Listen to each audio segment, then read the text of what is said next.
Nós fomos chamados por Deus com um propósito: para abençoar. Deus não chama ninguém sem o propósito de usar. Usar não no sentido de que usa e joga fora. Usar no sentido de dar a oportunidade desta pessoa participar do projeto que ele está realizando.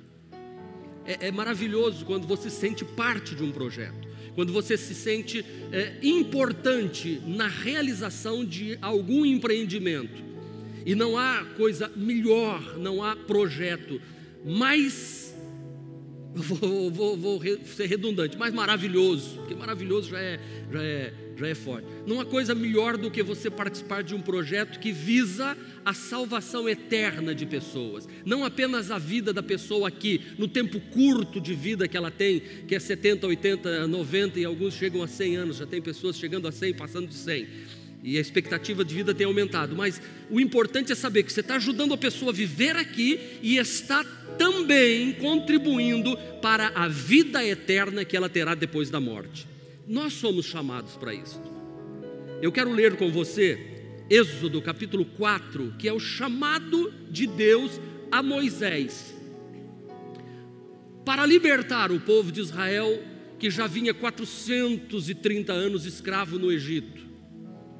Não era uma tarefa fácil tirar o povo de Deus, que somava mais de 2 milhões de pessoas, guarde isso, não era 20 famílias, 30 famílias, não, eram mais de 2 milhões de pessoas escravas no Egito.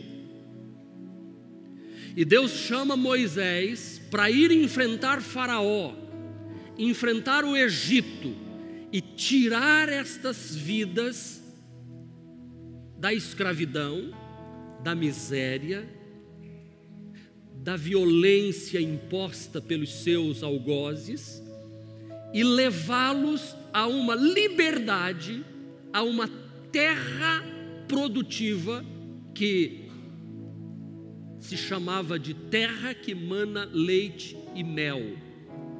Leite porque o gado comia bem as pastagens e dava muito leite, e mel porque havia muitas flores e frutas, e as abelhas então podiam produzir muito mel, que era algo muito importante para aqueles dias, como é até nos dias de hoje.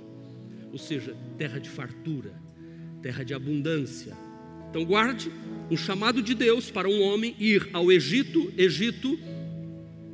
que tem um faraó, um déspota, que oprime o povo, e Moisés tem que conseguir tirar este povo do Egito, libertá-los do Egito e libertá-los de Faraó e levá-los para uma terra linda, terra que mana leite e mel, onde eles seriam livres, não mais escravos. Qual não é a nossa chamada também pelo Senhor Jesus? Para irmos ao mundo, representado aqui pelo Egito, e resgatarmos almas das mãos do diabo, representado aqui pelo faraó, e trazermos estas pessoas libertas para uma terra livre, que mana leite e mel, aonde poderão viver felizes. Mas como foi esse chamado? Êxodo 4, de 1 a 9, diz assim: Moisés respondeu: e se eles não acreditarem em mim, nem quiserem me ouvir e disserem, o Senhor não lhe apareceu? Então o Senhor lhe respondeu: que é isso na sua mão? Uma vara, respondeu ele. Disse o Senhor: jogue-a no chão. Moisés jogou-a e ela se transformou numa serpente. Moisés fugiu dela. Mas o Senhor lhe disse: estenda a mão e pegue-a pela cauda. Moisés estendeu a mão e pegou a serpente, e esta se transformou numa vara em sua mão. E disse o Senhor: isso é para que eles acreditem que o Deus dos seus antepassados, o Deus de Abraão, o Deus de Isaque, o Deus de Jacó, apareceu a você. Disse-lhe mais o Senhor: agora coloque a mão no peito. Moisés obedeceu. Quando a retirou, ela estava leprosa, parecia uma neve. Ordenou-lhe depois: agora coloque de novo a mão no peito. Moisés tornou a pôr a mão no peito, e quando a tirou, ela estava novamente como o restante da sua pele. Prosseguiu o Senhor: se eles não acreditarem em você, nem derem atenção ao primeiro sinal miraculoso, acreditarão no segundo. E se ainda não acreditarem nestes 2 sinais, nem lhe derem ouvidos, tire um pouco de água do Nilo e derrame em terra seca. Quando você derramar essa água em terra seca, ela se transformará em sangue. Amém. Vamos falar com Deus. Pai, em nome de Jesus, fala-nos ao coração na manhã de hoje pela Tua palavra, assim eu te peço em nome de Jesus. Amém. Amém. Como eu já disse, eu tenho uma certeza no meu coração que a bênção de Deus está sobre nós neste lugar. Somos uma família abençoada. Somos uma igreja abençoada, amém? Há alguma dúvida nisso? Deus tem estado conosco, o Senhor nos tem trazido a este lugar, nos tem dado este lugar, tem se formado uma igreja estruturada, e não é fácil estruturar uma igreja. Se você forma uma igreja apenas de clientela, de gente que entra e sai, que não tem rol de membresia, não tem preocupação com criança, só oferece cura, prosperidade, a pessoa vem, paga, recebe a bênção, vai embora, vem, paga, recebe a bênção, vai embora, vem e vai assim, é simples, aí é mídia, é rádio, televisão, mas cuidar de pessoas é mais difícil. Você tem que ter departamento infantil, você tem que ter departamento para adolescentes, você tem que ter jovens, você tem que ter para cuidar de casais, você tem que ter pessoas para cuidar dos idosos, você tem que ter pessoas para cuidar dos enfermos, para cuidar das finanças, para cuidar da estrutura, tem que ter vigia à porta, tem que ter local para o carro, tem que ter água, tem que ter banheiro, tem que ter climatização, tem que ter som, tem que. Você fala, meu Deus, quanta coisa. Então nós somos uma igreja assim, nós temos nas diversas áreas, com dificuldades em muitas áreas, mas nós temos cumprido o nosso propósito, amém? Temos cumprido o nosso propósito, temos avançado com muito temor no coração. Hoje nós podemos olhar para trás e termos certeza de que aquele sonho de um jovem casal, Marcos Andrade e Cláudia Josepete de Andrade, em 1985 deixando o Paraná, vindo para o Nordeste para serem missionários lá na rua Cuba, no bairro América. Depois, em 1986, na rua Goiás, 1341, onde temos uma grande igreja, uma bela igreja formada. 13 anos depois, 1999, implantávamos a igreja na Avenida Barão de Maruim, num salão alugado, todo deteriorado. Ali nós reformamos aquele local. A igreja cresceu, compramos um prédio ali na Avenida Barão de Maruim, que era impossível, mas compramos, e todos diziam que era impossível ter uma igreja evangélica na Avenida Barão de Maruim. Isso no ano de 1999, 2000, diziam, é impossível, o pastor Marcos está errando, saindo do Siqueira Campos para ir para Barão de Maruim, a igreja tem que ser na periferia, ali é lugar de rico, não tem jeito, deu. 12 anos depois, aproximadamente, 11 anos depois, 2010, nós estávamos nos dirigindo a um local 5 vezes maior do que aquele, alugando um espaço próximo ao Shopping Rio Mar. Mais uma vez diziam, é impossível, não tem jeito. Porém, 6 anos depois, nós estávamos assinando o contrato no ano de 2016, efetuamos a compra deste imóvel, 9.700 metros quadrados, R$4.600.000, assinamos o contrato, um culto foi feito no mês de outubro, e em dezembro de 2016, estávamos realizando a Noite da Vitória aqui, e o primeiro culto da virada de ano, e já se vão 2 anos, e nós estamos aqui, já pagamos quase metade das prestações, pagamos agora essa semana a 25ª prestação deste local, o Senhor nos tem abençoado, construímos, pode aplaudir mais rápido, somos um povo abençoado, não é uma utopia, o que eu estou falando aqui não é coisa tirada de livro, é vida, nós vivemos isso, nós nestes 2 anos, completamos agora em dezembro 2 anos de cultos neste lugar, em 2 anos pagamos as prestações, R$41.666, e 66 centavos, pagamos as 24 parcelas e nestes 2 anos fizemos construção que demoraria no mínimo uns 5 anos para construir tudo que foi feito, mas em recorde, em 2 anos, nós estamos com a igreja pronta e este local sendo um instrumento de bênção para milhares e milhares de pessoas. A Deus honra, glória e louvor, e você pode aplaudir ao Senhor com força. Não temos dúvidas, somos abençoados. Diga, não temos dúvidas. Somos abençoados. Diga novamente, bem alto e bem forte. Abençoados por Deus. Moisés é um homem abençoado por Deus desde o seu nascimento. Nós conhecemos a história. Nasceu, Faraó tinha mandado matar todas as crianças do sexo masculino, porque aumentavam os homens hebreus, e isto para eles era um problema na guerra, porque eles podiam se levantar contra os egípcios e tomar. Então ele mandou matar todos os meninos, mas Moisés foi guardado, foi colocado no rio. A filha de Faraó o encontrou, o adotou, contratou sua mãe Joquebede para alimentar a criança, e Moisés cresceu então no Egito.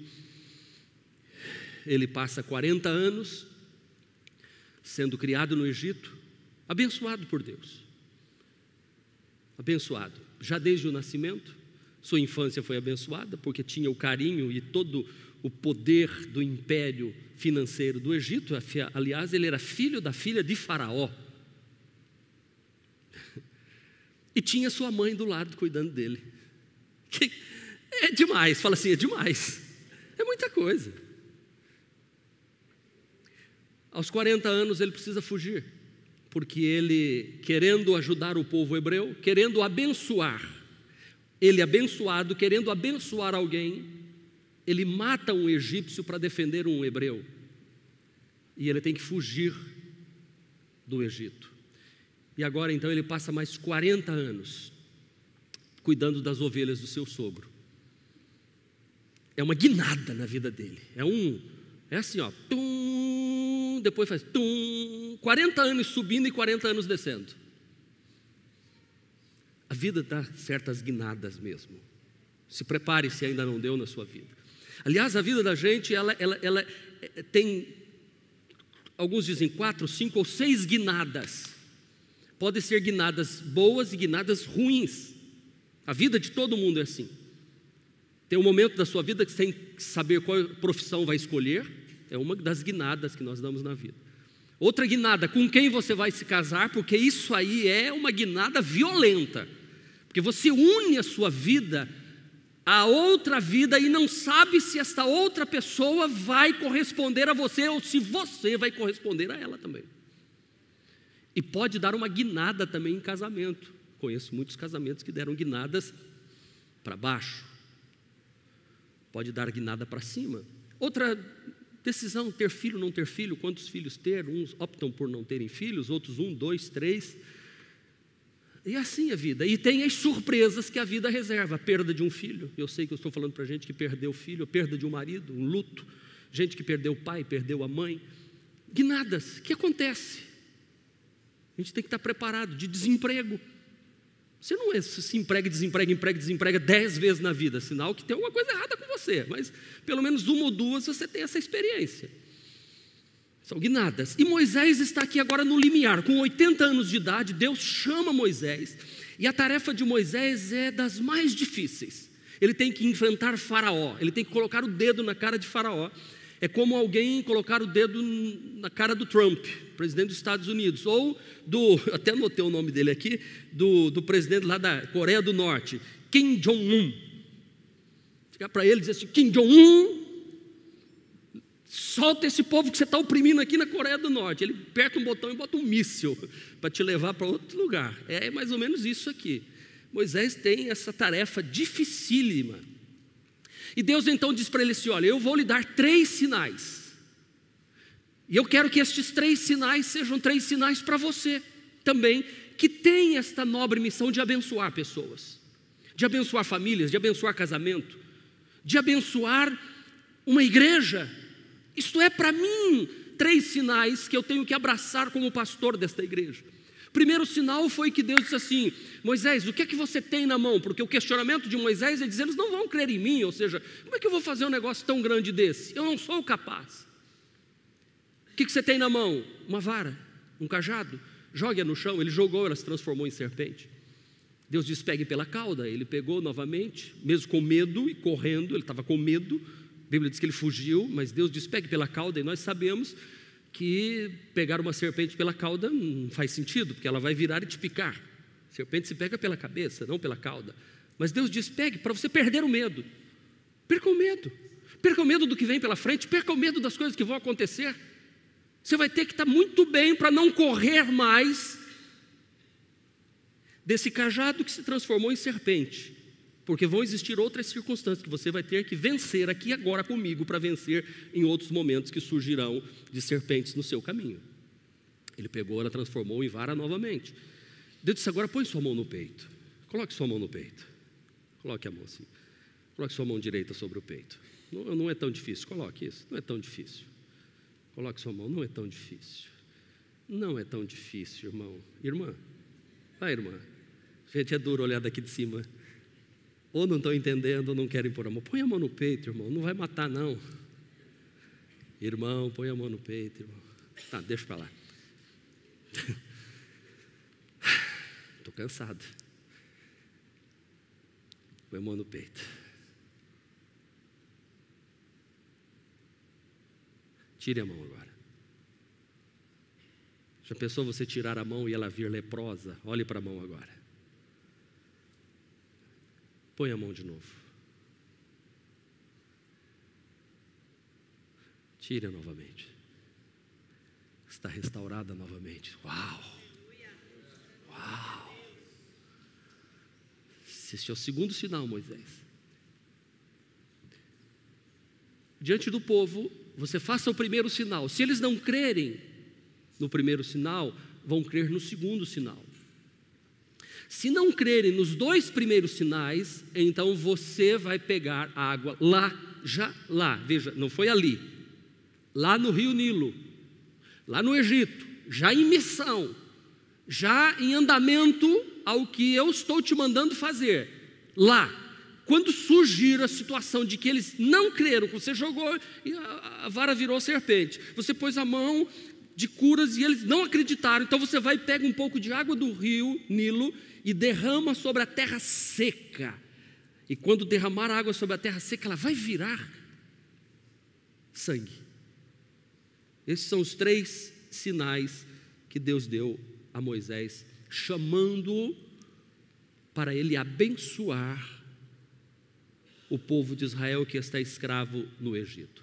Vamos para o primeiro sinal. O que quer dizer? A vara. Deus pede para que eu e você entreguemos tudo em suas mãos. A vara. Deus pede que entreguemos tudo. A vara para Moisés, 40 anos aquela vara esteve nas mãos dele. Ele não tinha uma vara no Egito. Ele não precisava, ele não cuidava de ovelhas. Mas assim que ele chegou na casa em que o acolheu, em que ele se uniu àquela família, e o sogro disse assim: você vai cuidar de ovelhas, do rebanho. E possivelmente tenha sido um presente do sogro. Toma esse cajado, porque para cuidar de ovelhas você precisa de um cajado. 40 anos Moisés tem aquele cajado ao lado dele o tempo todo. Era tudo o que ele tinha. Tudo.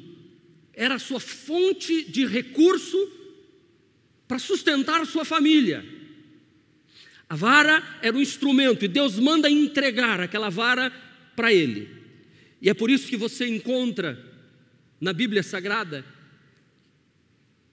em Êxodo 4, versículo 20, que quando Moisés aceita o chamado, então Moisés levou sua mulher e seus filhos montado num jumento e partiu de volta ao Egito, leiam comigo, levando. Ele levava na mão a vara de quem? Mas não era de Moisés? Era. Agora ele entregou nas mãos de Deus. Se eu quero abençoar pessoas, eu preciso colocar nas mãos de Deus o que tenho. A vara deixou de ser vara de Moisés e passou a ser chamado vara de Deus. É com ela que muitos sinais, maravilhas, milagres foram feitos para o povo de Israel. A vara de Moisés, que passou a ser a vara de Deus, o bastão de comando, o centro da bênção de Deus. Não era uma varinha de encantamento, não era um condão, nem magia. Não era isso, pois todo o poder que esta vara tinha nas mãos de Moisés vinha de Deus, e tinha que estar então nas mãos de Deus. As ferramentas que Deus vai nos dar para abençoarmos pessoas não podem ser ferramentas minhas. Elas outrora foram minhas, agora eu as coloquei nas mãos do Todo-Poderoso.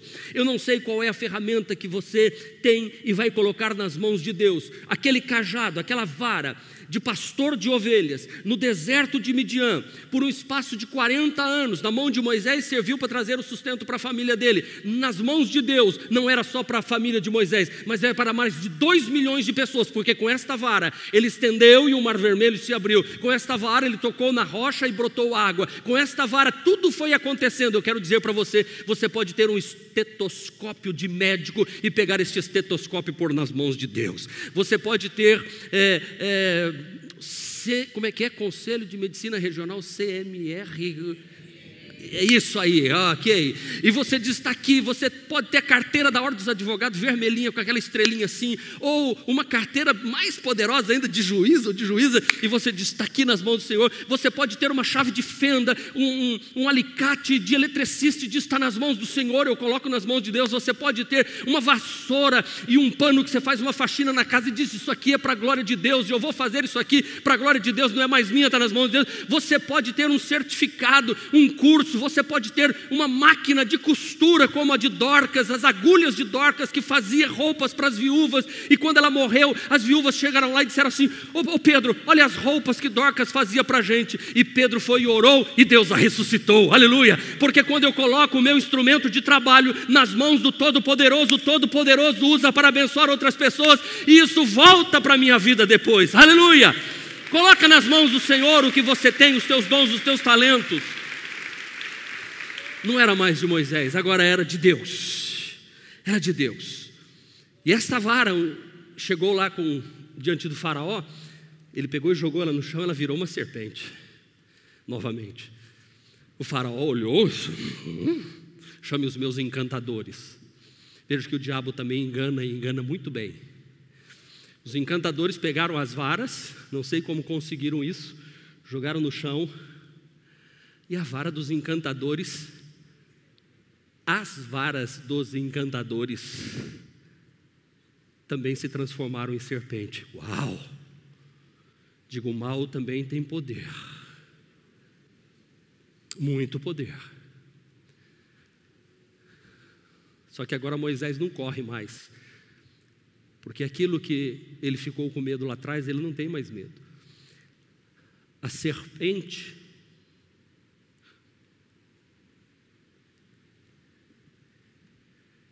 oriunda, vinda da vara de Moisés, correu atrás das outras serpentes e engoliu todas elas, e agora Moisés pega de volta e vira um cajado de volta. Os encantadores falaram assim, deixa eu te dizer, o diabo pode até se levantar para dizer que a sua vida não vai dar certo quando você coloca nas mãos de Deus, mas se você permanecer firme, sem medo, Deus vai fazer com que o inimigo seja envergonhado debaixo dos seus pés, porque a cabeça da serpente já foi esmagada na cruz do Calvário pelo Senhor Jesus Cristo. A serpente lhe ferirá o calcanhar, mas ele a ferirá na cabeça e a destruirá. O diabo está vencido. Não tenha medo de colocar os seus dons, os seus talentos, os seus bens, tudo o que você tem nas mãos do Todo-Poderoso.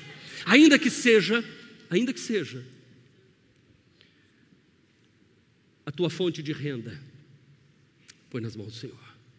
O teu trabalho, tudo o que você tem, põe nas mãos do Senhor, porque foi Deus que te deu. Foi Deus quem te deu. Foi Deus quem te deu o dom da vida. Deus te deu todas essas coisas. Foi Deus, Deus estava ali. O que é que você tem? Sabe, esta vara, põe nas mãos do Senhor. Você diz, pastor, eu tenho uma vida de amargura, eu tenho uma vida cheia de problemas, eu tenho uma vida ainda cheia de vícios. Pois entrega também nas mãos do Todo-Poderoso. Põe os problemas diante do Senhor também. Eu estou sofrendo, põe nas mãos do Senhor. Sabe, irmãos, fascina-me o fato de Deus ter me chamado para ser pregador do Evangelho, ser pastor. Eu não tinha nenhuma credencial. Eu sou filho de pais órfãos, praticamente. Meu pai, com muito sacrifício, conseguiu terminar o 2º grau já depois de 55 anos de idade. Porque teve que trabalhar a vida toda, de jardineiro, de garçom. A minha mãe ficou órfã de pai quando tinha 8 anos de idade. E a minha avó, viúva, agora não quis se casar. Então as duas mulheres, imagina isso há 60, 70, 75 anos atrás, que a mulher não tinha espaço para trabalhar em lugar nenhum, o máximo era lavar algumas roupas, e minha avó ainda conseguiu um trabalho num hotel, onde perdeu um dos dedos, trabalhando, e assim eu fui criado num lar assim, num bairro da periferia de Maringá, sem muita perspectiva, embora criado num ambiente de muito amor, de muito carinho, mas não tinha, mas Deus me chamou, e me encanta, me fascina o fato de Deus ter me escolhido.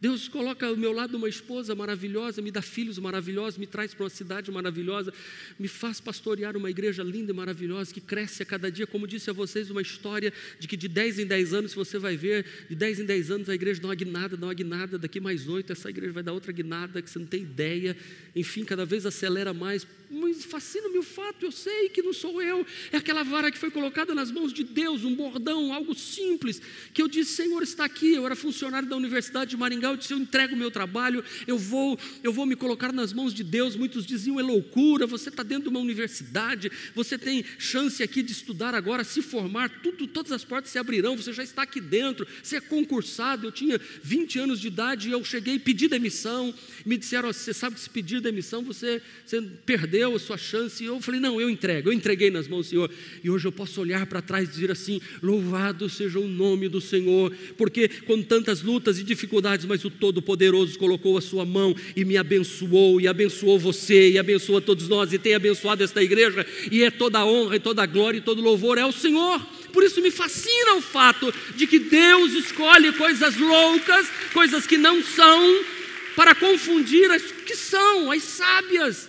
Por isso que enquanto eu estou falando, não sou eu que estou comunicando ao seu coração, mas é uma vara que foi colocada nas mãos de Deus, e esta vara colocada nas mãos de Deus está sendo um instrumento usado para falar ao teu coração nesta manhã de hoje. Deus está trabalhando na sua vida, e Deus te trouxe aqui hoje para dizer, você é meu, ainda que você esteja atravessando um deserto na sua vida neste momento, mas a sua vida é minha, o teu trabalho é meu. Se você entregou tudo nas minhas mãos, eu vou te usar para abençoar muitas pessoas em nome de Jesus. Você não tem ideia do que Deus está preparando para você. Aleluia! Deus tem coisas boas, nem olhos viram, nem ouvidos ouviram, nem jamais penetrou no coração do homem ou da mulher as coisas que Deus tem preparado para os seus, daqueles que se lançaram nos braços dele e confessaram-no como Senhor e Salvador, e entregaram as suas vidas a ele, e colocaram tudo, depositaram aos pés do Todo-Poderoso, como Moisés entregou a vara, e não era mais vara de Moisés, agora era vara de Deus.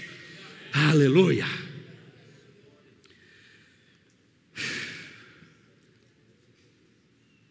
Com a vara de Deus, Moisés deu a maior surra em Faraó. Com a vara de Deus, Moisés deu a maior surra em Faraó. Aquela vara estava consagrada para Deus. Consagra o que você tem nas mãos de Deus, e você vai ver a surra que você vai dar no diabo com essa vara que você colocou nas mãos de Deus.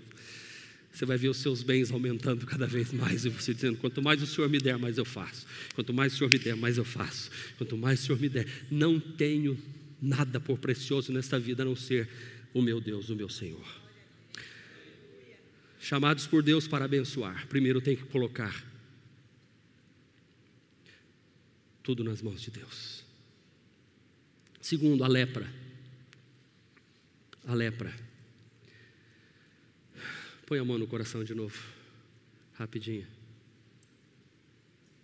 Aí no coração existem intenções.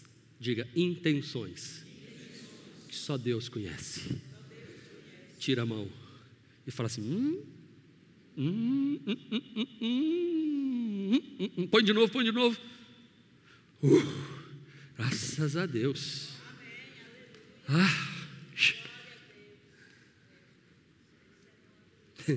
Espero que a hora que você pôs a mão, o Espírito Santo tenha...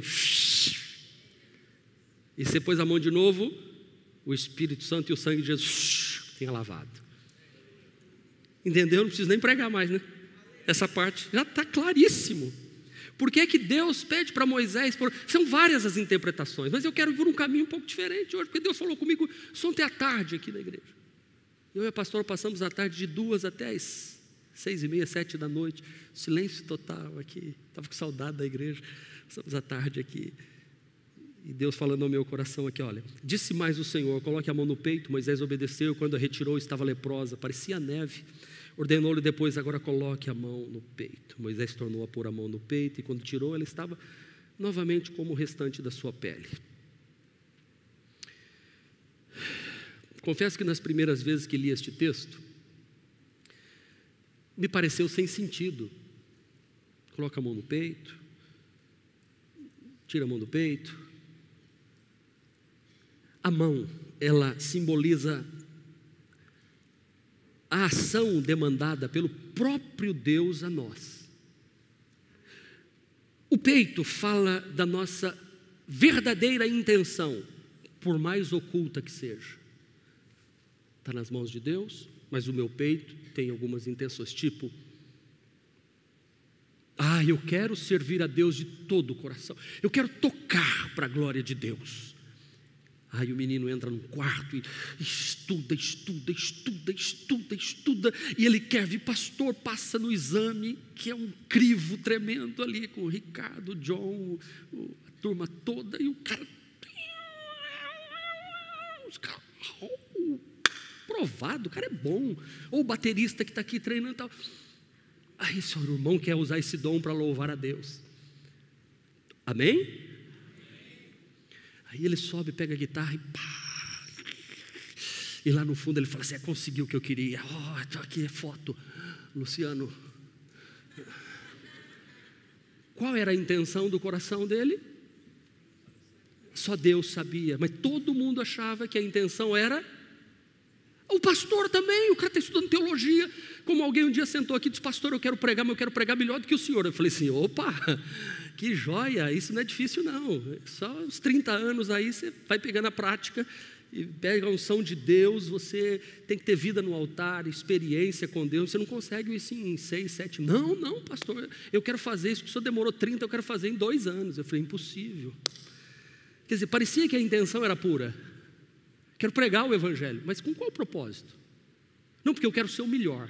Aí, você viu a intenção? Moisés, qual a intenção? Porque Moisés, 40 anos antes, tentou libertar o povo de Israel, e deu errado, e Deus falou, vai ficar 40 anos agora no deserto, sem ouvir nada, para esquecer tudo que você aprendeu lá atrás no Egito, que foi importante, e depender somente de uma varinha. Uma vara de ovelha, o negócio é simples. As melhores pregações são as mais simples, as melhores mensagens, os melhores conselhos são aqueles que vêm do profundo do coração. A melhor maneira de você demonstrar amor na sua família é nos pequenos gestos, nos pequeninos gestos. Então Deus olha para a intenção, e Jeremias 17:10 diz assim, eu, o Senhor, sondo profundamente o coração e examino a mente dos homens, a fim de entender cada pessoa de acordo com a sua atitude, conforme as suas obras. Deus examina o coração e examina a mente do homem para saber o que verdadeiramente está ali. Quando Moisés puxou a intenção do coração, sabe como quem põe a mão para tirar a carteira daqui de dentro? A carteirada veio suja. Aí Deus diz, bota de novo isso aí dentro, Moisés, põe. Agora tira de novo.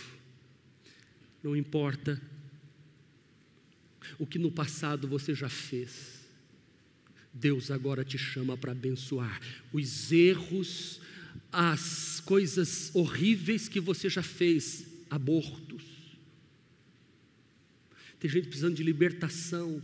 Tem mulher precisando de libertação porque fez um aborto, nem o pai e a mãe sabem. Tem moços aqui que pagaram aborto para a namorada abortar. E isso está aí dentro do seu coração, que precisa ser arrancado para fora e ser colocado agora para Deus restaurar. Traições que ninguém sabe, desvio de dinheiro, que você como cristão concordou naquele negócio, e isso agora está leproso, porque a intenção do coração era ruim. E Deus está dizendo hoje: eu quero te abençoar, Moisés. Para você abençoar, eu quero te curar aí dentro do teu coração, eu quero limpar aí dentro de você, porque sobre você pesa a morte de um egípcio. Você matou um egípcio, escondeu debaixo da areia. Nós temos muitas coisas que carregamos aqui e aqui, que está debaixo de areia, mas diz a Bíblia que soprou um vento no Egito e a areia descobriu o cadáver e viram o erro. Deixa eu lhe dizer uma coisa, moço, moça, homem e mulher que está aqui: o vento vai soprar e vai tirar a areia de cima e o cadáver vai aparecer.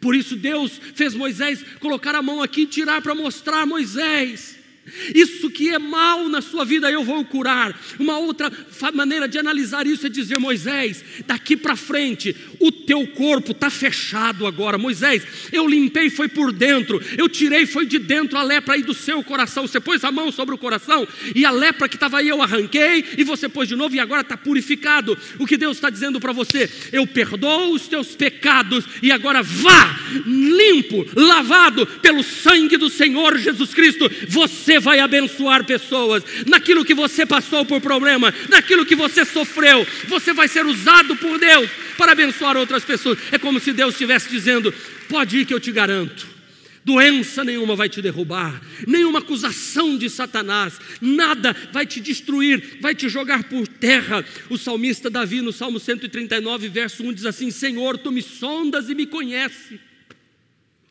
Irmãos, eu estou pregando aqui para vocês, mas quem me sonda e me conhece é Deus.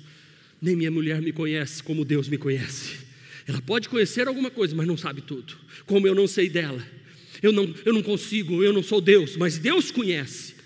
Por isso diz nos 1 Coríntios 11, 28, Paulo diz assim: examine-se o homem a si mesmo, examine-se o homem a si mesmo, e assim coma do pão e beba do cálice. Porque qualquer que come e bebe do corpo do Senhor indignamente será culpado e réu do corpo de Cristo. Mas é para examinar e comer. Examina, viu que tem lepra? Põe a mão de novo e tira, está limpo. O sangue de Jesus me purifica de todo o pecado. Hoje, amanhã, se você quer ser abençoado, para abençoar, você precisa se livrar dessa lepra. Lepra é símbolo do pecado. Foi por isso que Deus ordenou a Moisés, para que ele fosse purificado. Deus estava dizendo: Moisés, eu agora sou o Jeová Rafá na tua vida. Eu te curo suas emoções, eu curo seu corpo físico também. Vamos analisar uma doença. Moisés, pode ir, porque você não vai ficar doente não. A Miriam ficou leprosa no deserto, mas Moisés não ficou. Deus estava dizendo: Moisés, eu te cubro de bênção. 2 Tessalonicenses 3,3 diz: mas fiel é o Senhor, o qual vos confirmará e guardará do maligno. Não há nenhuma acusação contra você. 1 João 5,18: sabemos que todo aquele que é nascido de Deus, o maligno não toca. Moisés, Faraó não vai tocar em você, porque eu purifiquei você interiormente. João 10, 28 diz: eu lhes dou a vida eterna e jamais perecerão, e ninguém, aleluia, eu gosto desse versículo, ninguém os arrebata da minha mão, diz o Senhor Jesus. Meu Pai que me deu é maior do que todos, e ninguém poderá arrebatá-lo das mãos do meu Pai. Você está nas mãos de Jesus, aleluia. Esse negócio de pôr a mão é interessante. Deus está dizendo a mim e a você: eu cuido de você, eu cuido de você, eu vou cuidar de você. Presta atenção, até isso que está no interior do teu coração, Moisés, vai sair hoje. Eu me lembro quando, assim que eu me casei, eu mandei fazer 2 ternos. Um terno para o casamento civil, porque não era assim, casava no civil de manhã e casava na igreja à noite. Não tinha casamento religioso com efeito civil. Se tinha, nós não conhecíamos, porque era chique levar os padrinhos para o cartório. Então eu tive que fazer, fiz um terninho, acho que era um cinza, né? Cinza. Aí fomos com a família toda, tal, no cartório, assinamos, casados. Aí eu falei assim, agora estou casado. Aleluia. Só faltava o casamento à noite, mas já era, né? Estava no meu nome. Bom, aí veio o casamento à noite. O terninho agora com coletezinho. Chique, naquela época tinha o terno, colete e tal. E terninho preto, risquinha de giz, magrinho, mais magro que o Jeter, economizava tecido, era bom. E o terno eu mandei fazer onde o meu sogro fazia os ternos. Eu era pequeno, mas era ousado. Eu fiz 2 ternos do meu sogro, alfaiate, seu Elias. Seu Elias, era o famoso de Maringá, onde o Dr. Jamil fazia os ternos dele, para você ter ideia. Mandei fazer logo 2. Eu fiquei que chegar impressionando. Bom, aí casamos e muitos padrinhos indo abençoando e tal. Vim para Aracaju, terninho, aquele terninho, eu tinha que usar só em ocasião especial. Depois de algum tempo, estava em Aracaju passando um aperto tremendo. Aperto, era um salário mínimo e meio que a MISPA mandava para a gente naquela época. E um dia eu estou lá orando, Senhor, abençoa no culto, Senhor, o Senhor sabe que o Senhor precisa essa semana, meu Deus, supermercado, abençoa que algum irmão dê aí uns sabão em pó, um barra de sabão, Senhor, umas frutinhas, Senhor, abençoa, toca no coração. E o povo, naquela época, o povo de Sergipe não abençoava não, no Paraná os pastores tem mais, é verdade, o Paraná é normal, o pastor, a pessoa vai e leva as coisas para a casa dele, e tinha alguns que ajudavam, né? Enfim, e quando eu estou orando, eu falei, Senhor, abençoa. Aí eu botei a mão assim no paletó para pegar um lenço, aí eu encontrei um papelzinho dentro. Aí eu falei, eu puxei assim, um cheque, dobradinho. Aí eu, vida, Jesus de Nazaré, pelo amor, quase pus a mão de novo para ver se voltava com mais 2 0 na frente. Falei, não vou pôr não, porque vai que eu ponho e apaga 2 0, aí fica ruim. Mas tipo assim, eram uns 3 salários mínimos, tá bom? Deu para entender? Eu ganhava 1,5, 3 salários mínimos. Quando eu vi assim, Dr. João Ciolim. Eu digo, Jesus de Nazaré, mas naquele tempo a inflação, lembra? Em 86, foi quase, estava ali na metade, telefona para o João Ciolim, Dr. João Ciolim. Claro que era testemunha dela, né? Dr. João Ciolim aqui é Marcos, genro do Dr. Jamil, casado com a Cláudia. Meu filho, tudo bem? Como é que está? Então, Dr. João Ciolim, eu estou ligando para o senhor, porque o senhor colocou um cheque no bolso do meu paletó e eu não vi no casamento, eu só estava olhando para a noiva, não vi o cheque que o senhor botou aqui, mas... Ele falou, pois é, rapaz, eu vi que não descontou o cheque aqui, até estava querendo entrar em contato. Faz o seguinte, me dá o número da sua conta, rasga esse cheque aí que eu vou depositar na sua conta. Eu falei, pus a mão no bolso de novo. Ele reajustou tudo e veio tipo assim, sabe? Aleluia. Irmão, só que eu já enfiei a mão em tudo quanto é paletó agora, ninguém nunca mais botou cheque no meu bolso. Se alguém quiser, por favor, dólar, peso, pode pôr também, não tem problema não. De vez em quando, esse aqui nem tem bolso, é um problema, tem que ser aqui mesmo. Mas por que Deus fez isso comigo lá atrás? Põe a mão, tira a mão. Eu botei a mão várias vezes, eu acho que Moisés também pôs a mão e tirou, não acontecia mais nada, sabe por quê? Porque Deus queria mostrar para mim. E uma vez faltava leite em pó em casa para o Jeter, estava greve dos caminhoneiros. Quem teve filho aí em 86, 87 sabe disso. A greve dos caminhoneiros, então não trazia para comprar uma lata de leite em pó, tinha que pagar ágio no supermercado. E eu saí na rua um dia chorando, dizendo, Deus, como é que eu vou comprar o leite para o Jeter agora, Senhor? Quando eu cheguei em casa, a Cláudia abre a porta, amor, olha aqui, o Vaspex, lembra da VASP? Vaspex que transporte, uma caixa de leite em pó desse tamanho, que lá no Paraná alguém lembrou da gente e falou assim, vamos mandar, que eles estão sem leite lá, e mandou uma caixa de leite. E Deus falou para mim naquele dia, vai, nunca peça mais nada para você, cuida da minha obra, que de você eu cuido. Deus cuidou tanto que me levou agora para outro país para passear. Eu agradeci a Deus. Senhor, eu não merecia estar aqui. Eu não merecia. Fiz um vídeo agradecendo vocês. Não sei se vocês assistiram. Agradeço vocês, meus filhos que me apoiaram, os irmãos que me apoiaram, os irmãos que me ajudaram, os irmãos que estão me ajudando, os irmãos que vão me ajudar. Aleluia, glória a Deus. Eu tenho um monte de experiência aqui para contar ainda, mas não dá tempo não. Uma vez roubaram todo o som da igreja do Siqueira Campos. Lembra, Juan? A guitarra, a caixa de som, que inclusive o Juan que tinha doado a caixa de som e a guitarra do Siqueira Campos. Nós tínhamos acabado de comprar uma Força. Força era aquilo que usava para amplificar as caixas, né? Hoje as caixas são amplificadas. E nós tínhamos marcado atrás, IPR. Sempre gostei de marcar o patrimônio da igreja. Roubaram. E eu descobri quem tinha roubado. Aí me disse, pastor, ó, a guitarra está em tal lugar, o teclado está em tal lugar, a caixa de som está numa discoteca em frente a Parque Exposição. Parque Exposição Rua Lagoas. Eu, baixinho, me mandei lá para a discoteca. Cheguei lá, porta aberta, eu entrei, aí fui lá no som, olhei, IPR. Falei, tá.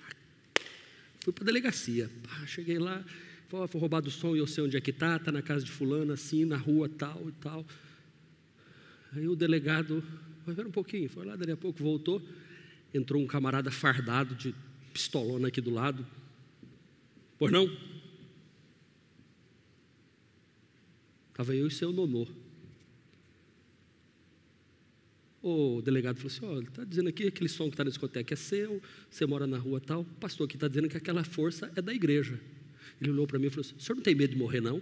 Imagina, irmão, eu com 28, 29 anos, hormônios aqui, valente, feito um galo de briga. Olhei para ele e falei assim, não tenho medo de morrer não, porque Deus, eu sou um homem de Deus, e só quando Deus quiser que eu morro. Aí vai para cá, vai para lá, vai. Aí pronto, recuperamos o material. Não foi comigo, foi alguém que me emprestou. Aí arranjamos, o teclado voltou, a guitarra com força voltou. Só que aí, como é que fazia para chegar na igreja agora? O cara me jurou de morte. Verdade. E todo mundo, pastor, fulano de tal é perigoso, fulano de tal não sei o quê. Chega, Jéteraninha entra correndo, pastora entra correndo. Lembra disso, amor? Parava o carro, seu não vinha, todo mundo vinha. Se tivesse o irmão João naquele tempo, eu não... Faltava o João naquele tempo lá, ele ia botar 4 pistolas de policial. Passou algum tempo, ouvimos a notícia. Fulano de tal se envolveu com uma gangue de carro roubado de Alagoas, mataram, queimaram o corpo, só veio a perna para a mãe ver e tal. Aí, claro que eu não fiquei alegre, também não fiquei triste, também, quer dizer, fiquei, mas... Falei, Senhor... Eu fiquei o pastor mais famoso da Rua Goiás, que teve coragem de enfrentar. Você entendeu? Põe a mão, Moisés, não tenha medo não. Eu vou estar com você, o que eu estou querendo passar para você com essas experiências de vida, é o que Deus faz. Eu tenho aqui, eu anotei várias. A compra do imóvel na Barão de Maruim. Se eu for contar daquele imóvel... Nós começamos a orar, não tinha dinheiro para comprar, 350 mil, eu chamei, fiz a proposta de 50 de entrada, e ela disse, a mulher disse, 10 de 30 mil, eu falei, não, 30 de 10, eu juro, não sei o quê, vai para cá, vai para lá, enfim, e nós começamos a orar, Deus coloca no caminho dessas pessoas alguém que possa falar bem da gente, diga que a igreja é uma igreja abençoada, que é uma igreja que está lutando, e tudo. No dia que eu liguei, a mulher disse assim, pastor, meu marido disse que o que o senhor quer pagar é aluguel. 10 mil por mês é o aluguel que o senhor quer pagar. Aí nesse dia estava lá na casa deles, não vou citar nomes para evitar, mas a pessoa está aqui no culto assistindo hoje e sabe que o que eu estou falando é verdade. A pessoa estava na casa dos proprietários do imóvel e disse assim, que igreja é, fulano? Ô, fulana, pastor Genoval sabe o nome de todo mundo. Que igreja é? É a igreja presbiteriana renovada, pastor Marcos e pastora Cláudia. Aí a pessoa que estava ali sentada na frente disse assim, rapaz, essa igreja é uma benção, minha irmã é dessa igreja, minha família é dessa igreja, esses pastores são bons. Ô fulana, vocês não precisam daquele imóvel, venda para essa igreja aí, que essa igreja aí diz que tem um projeto social bonito, abençoado. Compramos o imóvel, irmãos. Quem é que faz isso? Quando é que acontece um negócio desse? Na hora de eu ligar, na hora a pessoa está lá. E se eu fosse contar aqui a indenização, aquele prédio serviu para nós alugarmos para a prefeitura depois, aquele aluguel da prefeitura que nós guardamos, o conselho sabe disso, se nós não vamos gastar R$1 do aluguel desse imóvel, nós temos que pagar aqui a Barão, o Rio Mar, sem contar com aquele aluguel. A igreja tem que se sustentar sozinha, fomos guardamos em torno de quase R$500 mil. A prefeitura abandonou o imóvel, quebraram tudo, vocês se lembram? Lembram disso? Destruiu tudo, eu dizendo, Deus, o que é que está acontecendo? A mão estava leprosa, eu falei, Senhor, eu não estou entendendo, o Senhor disse, deixa comigo. Depois houve uma indenização, era impossível pagar a indenização, Deus deu uma estratégia e eu comecei a orar, tudo oração, lembra disso, oração, você quer ser abençoado para abençoar pessoas, você vai passar por processos muito difíceis na sua vida, você não vai entender as coisas que estão acontecendo, tem hora que você vai ter que andar no escuro sozinho, dizendo, Senhor, eu estou confiado na tua mão, eu não estou entendendo, Senhor, eu não estou entendendo, Deus diz, não precisa entender, vai caminhando, manda o povo de Israel que marche, você não precisa entender, marcha que eu faço, sabe? Por causa daquele quebradeira lá, a prefeitura pagou uma indenização para a gente, vou dizer o valor, R$610 mil. 610 mil com 500 guardado, quanto soma? 1.110.000. Nós demos 1.100.000 de entrada para comprar esse imóvel que era impossível. De onde veio o dinheiro? Sei lá, o Senhor trabalhou em todas as áreas.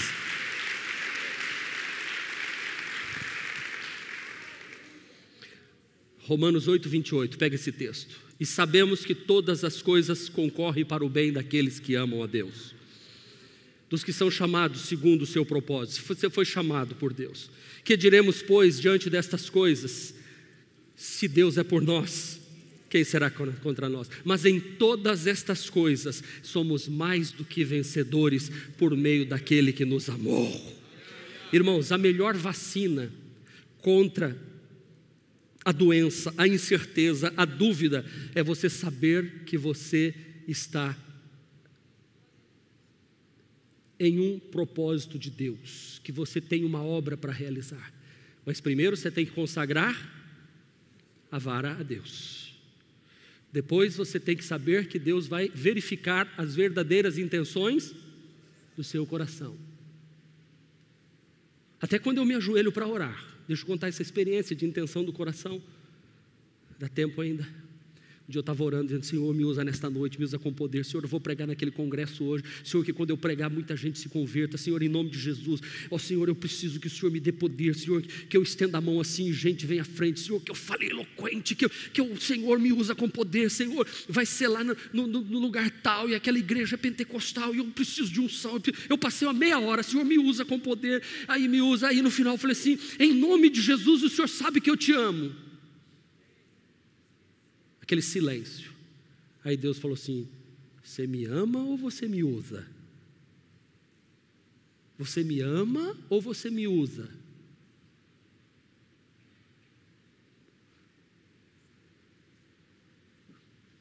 Porque às vezes a gente quer tanto a bênção de Deus para usar para a gente. A partir daquele dia eu passei a fazer orações diferentes. Senhor, estou nas tuas mãos.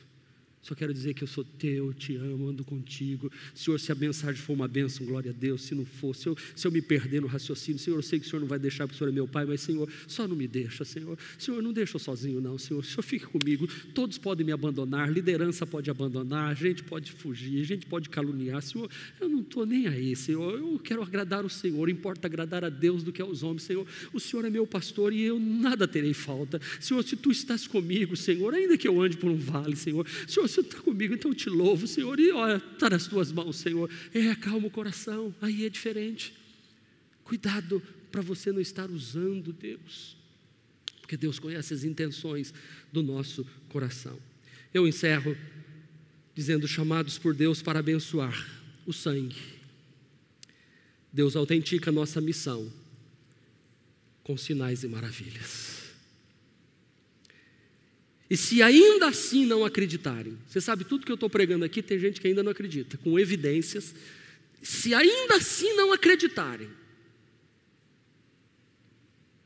nestes dois sinais, nem lhe derem ouvidos, tira um pouco da água do rio Nilo e derrama sobre a terra seca. Quando você derramar esta água em terra seca, ela se transformará em sangue. Deus autentica a nossa missão com sinais e maravilhas. Aqui neste texto a gente pode até alegorizar. Sangue tem poder de redenção, sem derramamento de sangue não há remissão de pecados, diz o autor aos Hebreus. Terra é material do qual o homem foi formado. Então, quando você pega a água e derramar sobre a terra seca, você está sendo chamado, Moisés, para uma missão, para abençoar pessoas. E na hora que você derramar a água, simboliza a palavra de Deus. Jesus disse: vós já estáis lavados pela palavra que eu vos tenho falado. Quando ele pegou a bacia para lavar os pés, a palavra é água que nos lava, que nos limpa.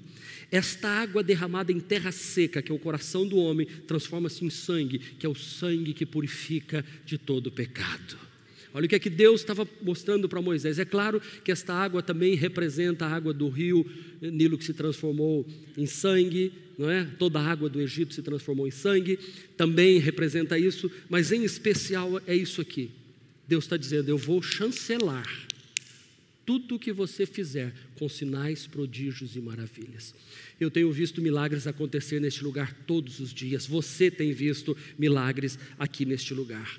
Então eu quero dizer para você hoje: deixe que do seu interior fluam rios de água viva, como diz João 7,38, né? João 15,3 diz que a água é a palavra de Deus que nos purifica. Deixe jorrar de dentro de você essa água que estou aqui também deixando jorrar de mim. Do seu interior fluirão rios de água viva. Esta água, em contato com o coração seco de quem você vai abençoar, vai se transformar no sangue de Jesus para purificar de todo pecado. Eu acredito que você entendeu o que eu estou querendo dizer, e eu estou orando para que o Espírito Santo revele no seu coração o que Ele falou ao meu coração aqui nesta manhã de hoje, nesta pregação.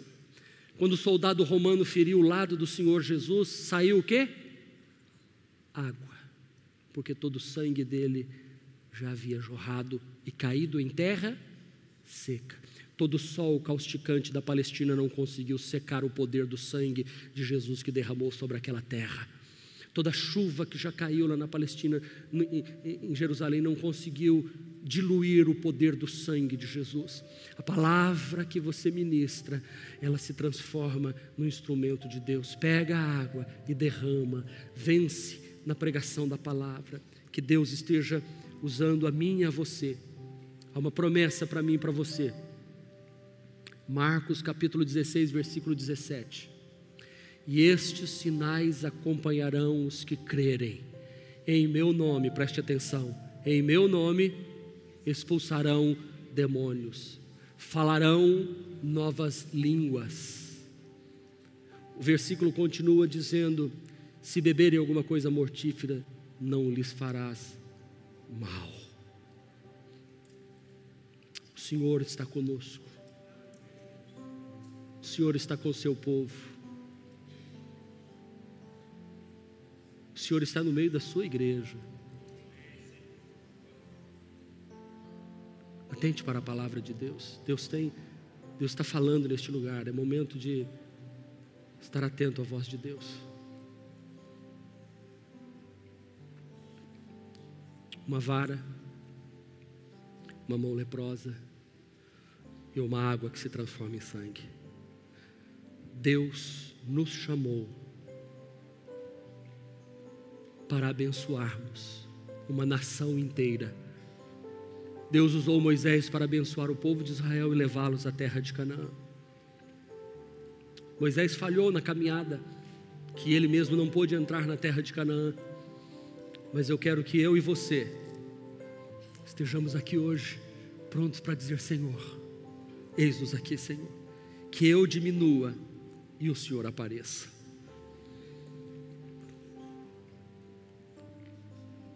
Spurgeon era um grande pregador. E um homem que fazia parte do clube da retórica, da oratória daqueles dias, convidou um amigo para ouvir Spurgeon pregar.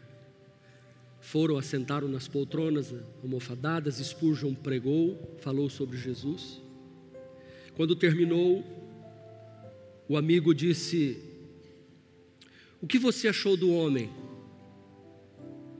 Que o amigo respondeu: magnífico, esplendoroso. O amigo respondeu: não te falei que Spurgeon era um excelente pregador?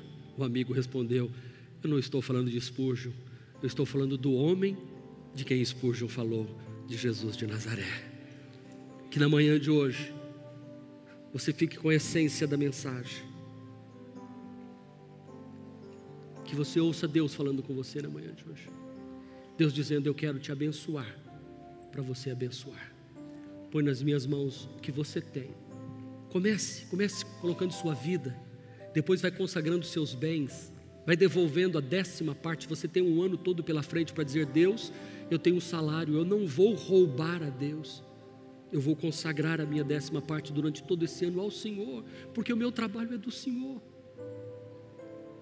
Senhor, eu vou vigiar as intenções do meu coração, para que o Senhor me purifique. Muitas vezes eu vou pôr a mão, vou ver que a intenção do meu coração é impura, e eu vou pôr de novo, e o Senhor vai purificar, e vai ser muitos estes momentos, mas me cobre com o teu sangue, não me deixa entrar pelo caminho do mal. Senhor, alguns momentos eu vou precisar de milagres, de água sendo transformada em vinho, ou em sangue. Senhor, que estes milagres aconteçam quando eu estiver orando com os enfermos, quando eu estiver orando por pessoas endemoniadas, por pessoas viciadas na nicotina, no álcool ou alguma outra drogadição, que quando eu impor as minhas mãos eu ordene: saia, e o espírito do vício saia e a pessoa fique liberta. Que hoje aconteça esse milagre neste lugar, como já aconteceu, Pai. Que hoje aconteça milagres de pessoas se renderem a Cristo Jesus. Pai, abençoa em nome de Jesus os que nos acompanham pelas redes sociais, esta mensagem que vai para o YouTube, onde quer que ela esteja, onde chegue o CD, o DVD, onde quer que chegue esta mensagem, que o Espírito do Senhor fale ao nosso coração, que nós sejamos bem-aventurados na missão que temos pela frente, em nome de Jesus. Eu quero encerrar a mensagem deixando para você o Salmo 1. Bem-aventurado o homem e a mulher que não anda segundo o conselho dos ímpios, nem se detém no caminho de pecadores, nem se assenta na roda de escarnecedores. Antes tem o seu prazer na lei do Senhor, e na sua lei medita de dia e de noite.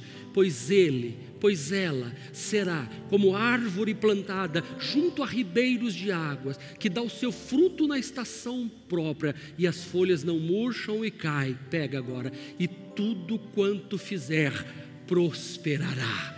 Tudo quanto fizer prosperar. Essa é a promessa de Deus para a família renovada nesse ano de 2019. Tudo que você pôr a mão vai prosperar. Tudo que você pôr a mão vai ter a bênção de Deus. Tudo que você fizer com o coração sincero, com o coração abençoado, vai ter a bênção de Deus para a sua vida. Vai ter a bênção do Senhor para a tua casa. Tudo, não é algumas coisas não, são todas as coisas. Então eu quero, em nome de Jesus, pedir para que você se coloque em pé agora. E eu quero encerrar esta mensagem dizendo para você: examina teu coração. Qual a intenção de você estar aqui na manhã de hoje? Qual é a intenção? Qual é a intenção? Qual é a intenção de você estar aqui na manhã de hoje? Com que espírito você está ouvindo e assistindo esta mensagem? Você quer ser abençoado para abençoar, ou você quer ser abençoado só para você mesmo? Ore a Deus agora, põe a mão no coração. Senhor, em nome de Jesus, que a tua palavra possa falar mais e mais, em nome de Jesus. Atenta, Espírito Santo, para o nosso coração. Em nome de Jesus Cristo eu estou orando.